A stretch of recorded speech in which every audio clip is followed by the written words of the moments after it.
साथियों, जय सेवा, जय गुणमाना, जय बड़ादेव, जय भीम, जय संविधान। आप देख रहे हैं आज ही का वीडियो आपने देखा होगा और मैं आपको इस बारे में जानकारी दे दूं कि आदिवासी क्षेत्रों में जो आरक्षित क्षेत्र हैं वहां पर भाजपा और कांग्रेस बड़ादेव के नाम पे, गुणमाना के नाम पे, पीला गमछा के नाम पे वोट मांगने की मजबूर हो गई है। आपको समझना पड़ेगा, एक बहुत बड़ा षड्यंत्र है। जो मछली होती है, मछली को गुलाब जामुन जलेबी नहीं पसंद है। मछली को पसंद क्या है? केंचुआ। और केंचुआ के अंदर गल डाल के एक शिकारी मछली को फंसाने के लिए नदी में फेंकता है। क्यों? क्योंकि मछली को पसंद है केंचुआ। और जैसे उस मछली को फंसाने के लिए शिकारी, जो डगन खेलने वाला व्यक्ति है, वो खींचता है और मछली दौड़ती है और एक केंचुआ आया। जबकि वहां गुलाब जामुन जलेबी फेंको, मछली नहीं दौड़ेगी, लेकिन केंचुआ को देख के मछली दौड़ते हुए उसके तरफ खपकती है और जाके उसको खा लेती है। और जब गल उसके गले में फंस जाता है तो मछली शिकार हो जाती है।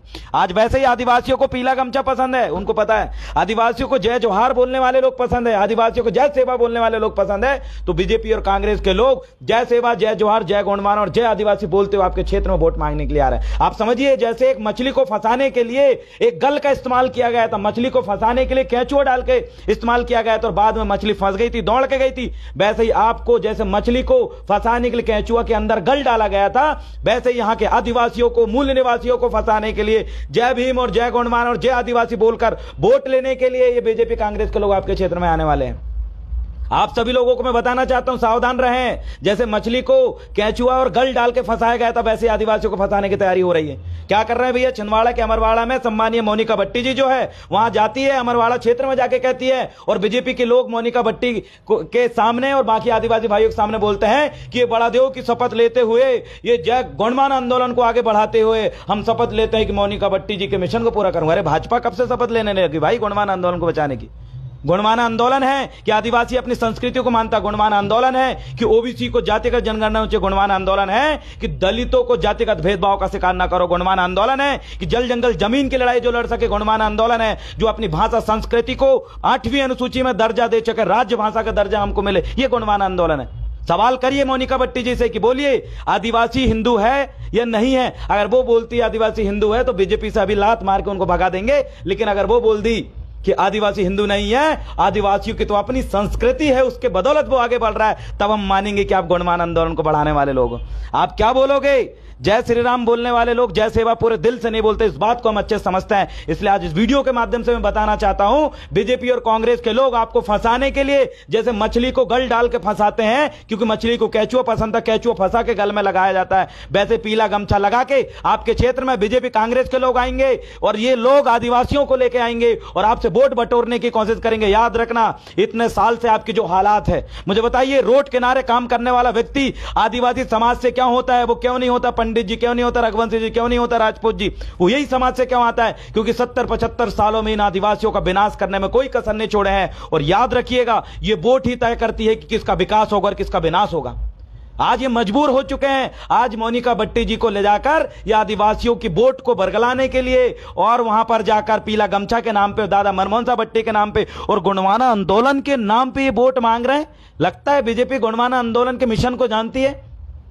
मैंने बताया, गुणमाना आंदोलन वो मिशन, पवित्र आंदोलन है जिसमें हर आदिवासियों को मान, स्वाभिमान और सम्मान की बात है। ये मुंह पे पेशाब करने वाले लोग आदिवासी क्षेत्र में घुस के बोलते हैं कि जय आदिवासी, ये सिर्फ वोट मांगने के लिए जय आदिवासी बोल रहे हैं, ये सिर्फ आपका वोट मांगने के लिए जय सेवा, जय जोहार बोल रहे हैं। इसलिए समझिए, इनके जाल से बचिए, क्योंकि याद रखिएगा, क्योंकि ये मछली को फंसाने के लिए जैसा गल और केंचुआ का इस्तेमाल किया गया था, वैसे आदिवासी को फंसाने के लिए इन शब्दों का इस्तेमाल कर रहे हैं। आपसे अगली बात मैं कहना चाहता हूं कि आज हमारे समाज का व्यक्ति रोड में काम कर रहा है, घर बनाते हुए आदिवासी, रोड में काम करते हुए आदिवासी, किसी क्या मजदूरी करते हुए आदिवासी। मुझे बताइए, किसी क्या मजदूरी करते हुए बर्तन मांजने वाली वो महिला, कभी आपने सुने कि रघुवंशी समाज की महिला दूसरे के यहां बर्तन मांग रही हो?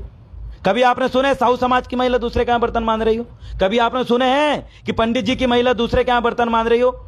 कभी आपने सुने हैं जैन या सिख धर्म की महिलाएं दूसरे घर बर्तन मांग रही हो? नहीं, ये आदिवासी समाज के लोगों की आज ये हालत कर दी है कि रोड में काम करने वाला व्यक्ति सबसे ज्यादा आदिवासी मिलता है और ये समाज के एक भी व्यक्ति रोड में मजदूरी करते हुए आपको नहीं दिखेगा। आज ये हालात समाज की करें, ये विकास इन्होंने करे बीजेपी कांग्रेस के लोगों ने।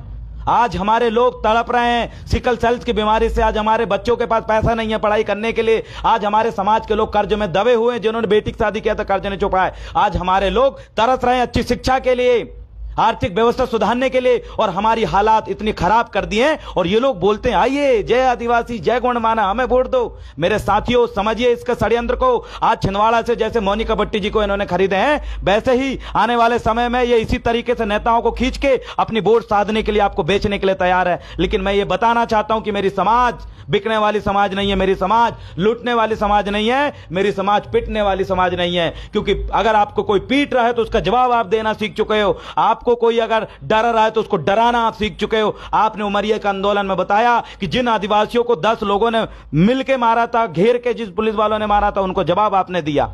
आज ये समाज लड़ने लूटने पिटने वाली नहीं है, ये समाज जवाब देना सीख चुकी है। तो मैं आपसे कहना चाहता हूं ये विधानसभा चुनाव में आइए अपने समाज के लोगों को, दमदार लोगों को हिस्सेदारी दिलवाएं और ऐसे लोगों को विधानसभा में पहुंचाएं जो विधानसभा में जाके ये बोले कि मैं विधानसभा में अय्यासी करने के लिए और विधायक की नौकरी और पैसा के लिए, विधायक में जो भत्ता मिलता है वो उत्ते के लिए, भत्ते के लिए नहीं आया हूं, अपने समाज को न्याय दिलाने के लिए विधानसभा आया हूं। डंके की चोट में समाज को न्याय दिला के रहूंगा, समाज की आवाज बनूंगा। ये बोलने वाले लोगों को विधायक पहुंचाना है। विधानसभा में पहुंचने का मकसद अय्यासी नहीं होना चाहिए, विधानसभा में पहुंचने का मकसद होना चाहिए कि कैसे आपको स्वशासन का अधिकार मिले, कैसे मूल रूप से पेशा कानून लागू हो, कैसे आपके लोग विस्थापन होने से बचे, कैसे आपके लोगों से जल जंगल जमीन और अमूल्य खनिज संपदा छीनने से बचे। आपका मकसद होना चाहिए विधानसभा में जाने का कि हमारी आने वाली पीढ़ी को हम बचा सकें। ऐसे वैचारिक लोगों को विधानसभा में पहुंचाइए, अन्यथा और गुलाम लोगों को बिल्कुल भी विधानसभा मत पहुंचाना, नहीं तो कुटाई पिटाई और लुटाई ऐसी लगातार जारी रहेगी मेरे साथियों। और आप सभी को अंत में इस वीडियो के माध्यम से यही बताना चाहता हूं कि आज देखिए गोंडमाना आंदोलन को नाम पे वोट मांगने के लिए मजबूर हो चुकी है कांग्रेस बीजेपी। ये आपकी मेहनत का परिणाम है, आपका दिन रात काम करने का परिणाम। और मेहनत करिए और आने वाले समय में आइए नेता सांसद विधायक बन के अपने लोगों की आवाज उठाएं और आने वाले समय ऐसे लाएंगे कि हमारे समाज में चुनाव बनाव नहीं होगा, सीधा सिलेक्शन होगा। पहला सिलेक्शन और उसी को खड़ा करके हम इलेक्शन कराएंगे। आपस में लड़ने की बात बिल्कुल नहीं करेंगे। वैचारिक लोगों को आगे बढ़ाएं, क्योंकि गुलाम लोग कुत्ते के समान है। वही कुत्ता जिसको फेंक के एक मालिक हड्डी देता है और कुत्ता कभी मालिक के ऊपर नहीं भौंकता, ऐसे कुछ लोगों ने अपना कुत्ता पाल के रखा है समाज के अंदर, जो आपके ऊपर भौंकवाता है, जबकि वो आप ही का बिरादरी का, लेकिन आप ही के ऊपर भौंकने का काम क्यों करता है? क्योंकि उसको पालने वाला मालिक और कोई दूसरा है। ये बीजेपी कांग्रेस के लोगों को उखाड़ फेंकने का काम गोंडमाना के युवा लगातार करते रहेंगे। विचारधारा से हम मजबूत है और जब आने वाले समय में विधायक और सांसद बनेंगे तो चुनाव प्रणाली को ही खत्म करेंगे। आदिवासी क्षेत्रों में सिर्फ सिलेक्शन होगा, समाज बैठेगी, सिलेक्शन करेगी, उसके बाद फिर उसको इलेक्शन बनाएंगे और आने वाले समय में हम ग्राम सभा को मजबूत करने का काम करेंगे। इस उद्देश्य से राजनीति में हम जा रहे हैं। ग्राम सभा हमें स्वशासन का अधिकार देती है, इस बात को हम शुरू से ही बोलते आ रहे हैं और लगातार इसी उद्देश्य से हम राजनीति में कदम रख रहे हैं कि कैसे ग्राम सभा को पुनः मजबूत कर सकें, विधानसभा में आवाज उठाएं। क्योंकि हर एक चीजें, आपके हक और अधिकार सब आपको मिल चुके हैं, लेकिन लागू कराने के लिए व्यवस्थापिका और विधायिका में आपको घुसना पड़ेगा। इस बात को दिमाग में रखिए और आइए जय सेवा, जय गोंडमाना, जय आदिवासी, जय भीम, जय संविधान बोलते हुए अमरवाड़ा के अंदर जो मोनिका भट्टी जी भाजपा के नाम पे वोट मांग रही है, उनको बोलिए कि अगर आप वाकई आदिवासी का खून है, बोलें कि आदिवासियों की जो भाषा है वो राजभाषा का दर्जा मिलना चाहिए। आप बोलिए कि आदिवासी देश का मालक है, बोलिए कि वनवासी बोलने वाले सब लोग बेवकूफ है, बोलिए कि आदिवासियों को जबरदस्ती हिंदू मुस्लिम बोलने वाले लोग बेवकूफ। आप नहीं बोल पाएंगे क्योंकि उन्हीं लोगों ने आपको मांस देने का काम करा है और आप जिसका खाएंगे उसका गाएंगे, ये काम नहीं चलेगा। सबक सबके सामने होगा। जो लोगों के सामने ये जाते हैं, सवाल करिए और एक बार इनसे सवाल करिए और इनके मुंह से बुलवाइए कि आदिवासी का कोई धर्म नहीं है, आदिवासी अपनी संस्कृति को मानने वाला, ये नहीं बोल पाएंगे। बीजेपी में घुसा एक भी नेता नहीं बोल पाता, क्योंकि बीजेपी में घुसा हुआ नेता वही बोल पाता है जो उनकी पार्टी बोलती है। और मेरे को पता है कि गुलाम लोगों की पार्टियों में या फिर ऐसे आदिवासी विरोधियों की पार्टी में घुस के आप सिर्फ आदिवासी विरोधी शब्द बोल सकते हैं, लेकिन आदिवासियों के हक और अधिकार की बात नहीं बोल सकते। इसलिए साथियों, मिलते हैं अगले वीडियो के साथ। आज इस वीडियो को सिर्फ इसलिए जारी किया था कि बीजेपी और कांग्रेस के लोग इस पीला गमछा को डाल के आपके क्षेत्र में घुस रहे हैं। घुसेंगे वो लोग क्यों? क्योंकि आप इस पीले गमछा का ही सम्मान करते हो। पीला गमछा नहीं डालेंगे तो आप धक्का मार के निकाल दोगे। लेकिन इस बात को भी याद रखना है, हर पीला गमछा डालने वाला व्यक्ति गोंडमाना का और आदिवासियत विचारधारा को बढ़ाने वाला नहीं है। इसलिए अपने लोगों को पहचानिए। गल डाल के मछली फंसाने वाले लोगों से सावधान रहें, क्योंकि उस गल में सिर्फ केंचुआ को मत देखिए, केंचुआ के अंदर फंसी हुई उस गल को भी देखिए, जो गल तुमको खींचने के लिए बनाई गई है। इसीलिए गमछा के अंदर छुपा हुआ उस दिमाग को भी पढ़िए कि वो दिमाग वाले लोग तुमको उस मछली की तरह फंसाने के लिए तो नहीं आए हैं। और मेरी समाज समझदार है, मेरी बहुजन मूल निवासी समाज समझदार है, मेरी आदिवासी समाज समझदार है। जय सेवा, जय गोंडमाना, बना के रहेंगे गोंडमाना। बहुत बहुत धन्यवाद साथियों।